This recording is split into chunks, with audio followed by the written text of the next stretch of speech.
Hello, everyone, and welcome to the podcast for Power to the People. Tonight's episode featured Drew again and the aftermath with Zoe. You know, to me, it just is not interesting. It's been the same thing back and forth with them over and over.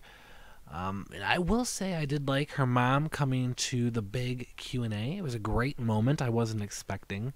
With the potential of ruining Drew's future. However, he does save his job with a second chance.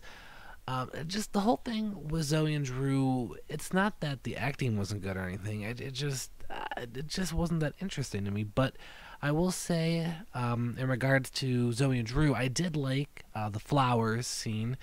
I was just tired of the whole she thinks they're together, he doesn't really care about her.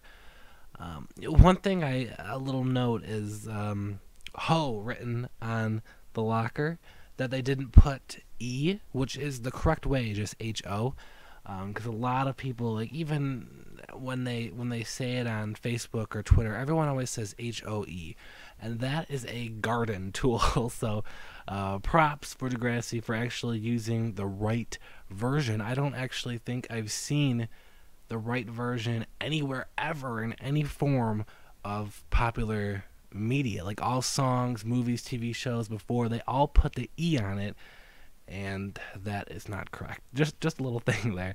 But I will say a bit of redemption for the plot. I really loved the scene with Audra and Drew. That was a fantastic scene.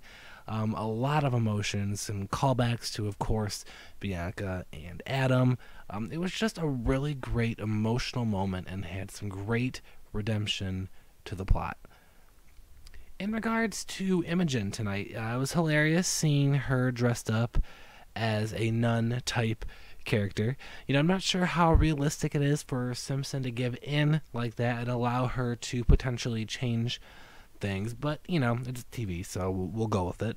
I like Becky and Imogen together. I love their pairing. I like how the dress code issue wasn't quickly resolved. Imogen wanted change, but she didn't know exactly how she wanted it. And I like that, yes, it was wrapped up at the end of the episode, but, there still was a little bit of a struggle, and I liked seeing Becky and Imogen work together and figure things out. And the plot was a bit silly, but it was still a nice, fun, lighthearted thing to see, and of course, it's always great to have Imogen on the show.